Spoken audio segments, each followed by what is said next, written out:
வணக்கம் நண்பர்களே. ஆன்மானா என்ன? ஆன்மானா என்ன? இதை இந்த கேள்வியை நீங்கள் எந்த ஒரு ஆன்மீகவாதிகிட்ட போய் கேட்டிங்கனாலும் அவர் கொஞ்சம் ஆடிடுவார். ஏன்னா தெரியாது. ஆன்மானா என்னன்னு கேட்டிங்கனாவே முடிஞ்சு. ஆனால் நிறையா ஒரு பெரிய பெரிய சாமியார்கள்லாம் இருக்காங்க. ஆன்மானா என்னன்னு கேட்டால் என்னென்னமோ சொல்லி புலம்ப ஆரம்பிச்சிருவாங்க. அப்படிப்பட்ட ஒரு சிக்கலான ஒரு இதுக்கு தான் நான் விடை சொல்கிறேன். ஆன்மானா என்ன? ஆன்மா எப்படி அது பொருளாக இருக்குது, எப்படிப்பட்ட ஆன்மா எப்படி அப்படிங்கிறத பார்ப்போம். இப்போ அறிவுக்கு அடுத்து பார்த்திங்களா மனம் இருக்கும். மனதுக்கு அடுத்து தான் ஆன்மா. ஆன்மா, மனம், அறிவு, இப்படி சொல்லி நீங்கள் நிறையா கேள்விப்பட்டிருப்பீங்க. அதே வேளையில் அந்த உயிர் எங்கே இருக்குதுன்னு கேட்டால் அவ்வளோதான், செத்தான் மனுஷன். இன்னும் கண்டுபிடிக்க முடியாமல் நிறைய பிரச்சனைகள் இருக்குது. அப்போ ஆன்மா, மனம், அறிவு, இந்த 3 விஷயம் இருக்குது. அப்படியே ஒன்றுக்கு மேலே ஒன்றா இருக்குது. ஒரு கோடு போட்டோம்னா 3 துண்டாக வெட்டுனா எப்படி இருக்குமோ அதுபோல் 3 பகுதியை பக்கம் பக்கம் வைக்கலாம். இன்னும் உதாரணமாக சொல்லலாம். தேங்காயை உடைக்கிறோம்னு வைங்க. தேங்காய் இருக்குது. அதை உடைக்கும் போது என்னென்னா மேலே ஒரு ஓடு இருக்கும். அதுக்குள்ளே வெள்ளையாக தேங்காய் இருக்கும். அதுக்குள்ளே தண்ணி இருக்கும். இது எப்படி 3 பங்கு அப்படியே ஒன்று தொட்டு இருக்குது. அது மாதிரி ஒரு ஒன்றுக்குள்ளே ஒன்று சார்ந்து இருக்குது. நீங்கள் ப்ளைவுட்டு எடுத்திங்கன்னா பிச்சிங்கன்னா அப்படியே உறிஞ்சு வரும். ஒரு 4-5 அடுக்காக சேர்ந்தது தான் ப்ளைவுட் இருக்கும். அந்த மாதிரி ஒரு அடுக்கு வரிசையில் இருக்குது. அப்போ ஆன்மா, மனம், அறிவு, இப்படி நம்ம சொல்லி கேள்விப்பட்டிருப்போம். இந்த ஆன்மா எப்படி இருக்குது அப்படின்னா, ஒரு வாயுனால மூடி இருக்குது. ஆன்மா ஒரு ஒளி. ரொம்ப நீங்கள் ரொம்பவெல்லாம் கற்பனை பண்ண வேண்டியதில்லை. சின்னதாக ஒரு ஒளி. அந்த ஒளியை காற்று அப்படிங்கிற ஒரு தனஞ்சயன்னு ஒரு வாயு இருக்குது. அது மூடி இருக்குது. அந்த ஆன்மாவை மூடி இருக்குது. அதுக்கு அதை ஒட்டி தான் மனம் இருக்குது. அதுக்கு மேலே தான் இந்த அறிவு இருக்குது. அப்படிங்கிறது தான் இந்த தத்துவம், ஆன்மீக தத்துவம். நீங்கள் மூளைன்னு எடுத்துக்கிட்டு போனீங்கனாலும் இதனோட அடிப்படையில் தான் அது அப்படி இருக்கும். அது உதாரணம் கரெக்டாக நான் சொல்கிறேன். அப்போ ஒரு 2 நீங்கள் உதாரணமாக இன்னொரு உதாரணம் சொல்கிறேன். அழகாக உங்களுக்கு சூப்பராக புரியும். நீர் உறைஞ்சிதுன்னா ஐஸ் கட்டியாக மாறிடும். ரொம்ப சூடு பண்ணால் காற்றா மாறிடும். பாருங்கள், தண்ணியை உரைய வச்சிங்கன்னா ஐஸ் கட்டியாக மாறிடும். ரொம்ப ஹீட் பண்ணிங்கன்னா காற்றாக மாறிடும். அந்த காற்று இன்னொரு பரிணாமத்துக்கு போய் தான் ஒரு திடப்பொருளாக மாறிடும். அந்த காற்றும் உரசும் போது தான் மேலே காற்று ஒரு மாறுதலுக்குள்ளாகி ரெண்டும் உரசும் போது ஒரு ஒளி, அதாவது மின்னல், இடி இடிக்கும். அந்த காற்றும் மோதிக்கிறப்ப தான் இடி இடிக்குது. வானத்தில் இடி இடிக்கும்போது என்ன ஆகுதுன்னா ஒரு மின்னல் வெட்டும். அப்போ காற்றும் சேர்ந்து மோதும் போது என்ன ஆகுதுன்னா ஒரு ஒளி உண்டாகுது. இதே போல தான் ஆண் செல்லும் பெண் செல்லும் ஒன்றோடு ஒன்று இணையுது. இணையும் பொழுது அங்கே ஒரு ஒளி உண்டாகுது.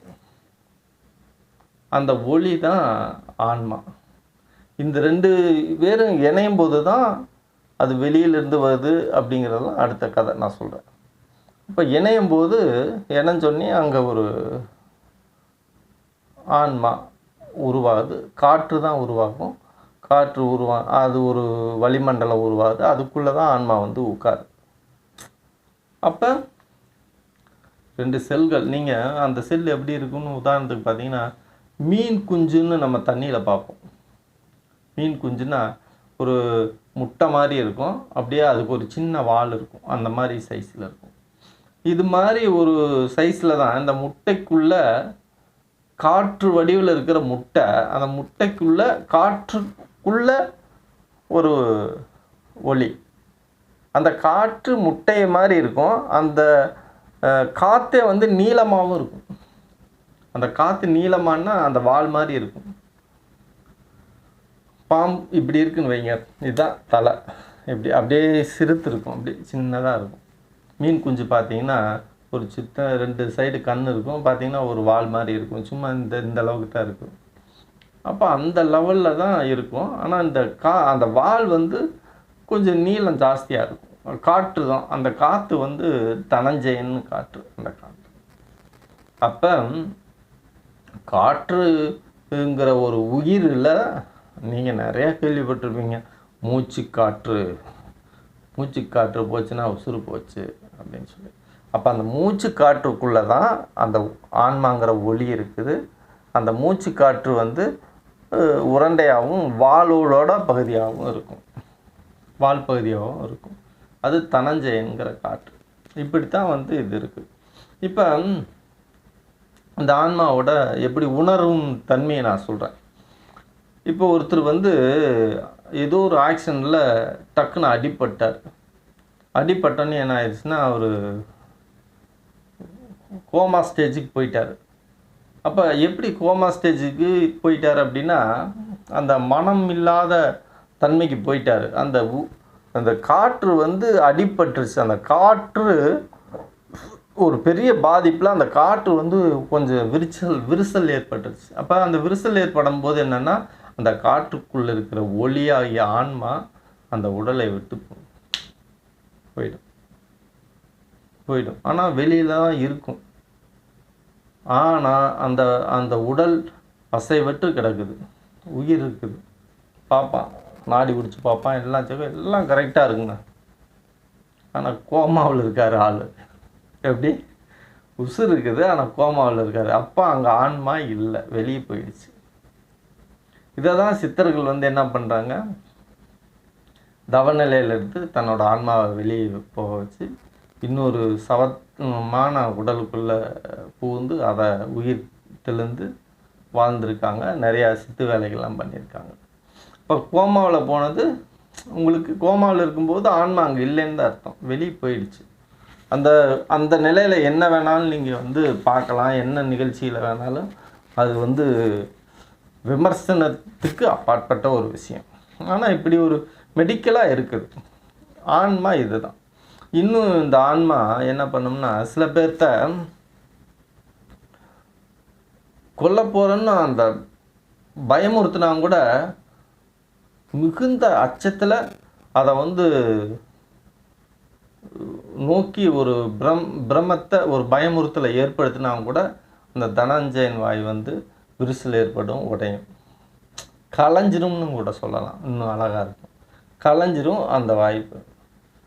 அப்போ அந்த திட்டுனோடனே ஒருத்தன் பேசாத, இனிமேல் என்கிட்ட பேசாதன்னு ஏதாவது ஒன்று சொல்லிட்டா போதும், அப்படியே உடஞ்சிடும் அந்த உயிர் காற்று. அந்த மனதோடு இருக்கிறதுனால மனம் உடையும். மனம் உடைஞ்சதுனாவே அந்த தனஞ்சயன் வாயு பாதிக்கப்பட்டோன்னே ஆன்மா வெளியே போய்டும். அப்படியே திட்டு வாங்கினோன்னே செத்துருவான். ஒத்த வார்த்தை சொன்னே அப்படியே கொஞ்சம் கொஞ்சமாக போவான், செத்துருவான். அப்படி இல்லைன்னா அவன் ஏதோ நான் பண்ணி செத்துருவான். இப்போ மனமும் அந்த உயிர் காற்றும் அந்த ஒளியும் எல்லாம் கிட்டத்தட்ட ஒன்றா தான் இருக்குது. இப்போ ஆன்மான்னா இதுதான். உங்களுக்கு ஆன்மாவுக்கு இதை விட ஒரு விளக்கம் சொல்லவே முடியாது. ஆன்மா ஒளி வடிவில் இருக்குது. அந்த ஒளி வடிவில் இருக்கிற ஆன்மாவை காற்று சுற்றி இருக்குது. அந்த காற்று நீல வாக்கில் வால் மாதிரி இருக்குது. அந்த காற்றுக்கோட வெளிப்புறத்தில் மனம் இருக்குது, மனம் அடங்கி இருக்குது. மனம், அது மனம் மூளையில் இருக்குதுன்னு சொல்லிட்டு இருக்காங்க. இன்னும் இந்த அறிவியல் இன்னும் ஒரு 100 வருடங்களுக்கு அப்புறம் மனம் மூளையில் இல்லை அப்படின்னு சொல்லுவான். ஒரு 100 வருஷம் ஆகும். மனம் மூளையில் பதிவு தான் இருக்குது, மனம் அங்கே இல்லை. பதிவு இருக்குது. ஆனால் இப்போ சொல்கிறாங்க அங்கே இருக்குது, அந்த செல்கள்லாம் போய் தூண்டுது அப்படின்னு சொல்லிட்டு வர்றாங்க. இப்போ தான் எனக்கு இதை நான் கேள்விப்பட்டிருக்கேன் தான் பதிவாயிருக்கு. அப்படியே அவங்க நினைக்கிறத நம்ம கையை நீட்டுறோம், அசைக்கிறோம், அதெல்லாம் சொல்கிறாங்க. இப்படித்தான் ஆன்மா ஒரு ஒளி வடிவில் இருக்குது. தனஞ்சயன் வாய்வால் சூழப்பட்டிருக்குது. அதுக்கு ஒரு வால் இருக்குது. இதெல்லாம் எப்படி தெரியும்னு என்னை கேட்டிங்கன்னா, இதெல்லாம் ஞானத்தில் தான். ஞானம்னா நான் பெரிய ஞானி என்னன்னு தெரில. இதை பற்றி யோசனை பண்ணி இதவே பைத்தியமாக இருந்து பல வருடங்களாக பல விஷயங்களை கேள்விப்பட்டு உணர்ந்த ஒரு விஷயம் இது. இந்த இப்படித்தான் ஆன்மா இருக்குது. அடுத்த பதிவில் மீண்டும் சந்திப்போம். நன்றி.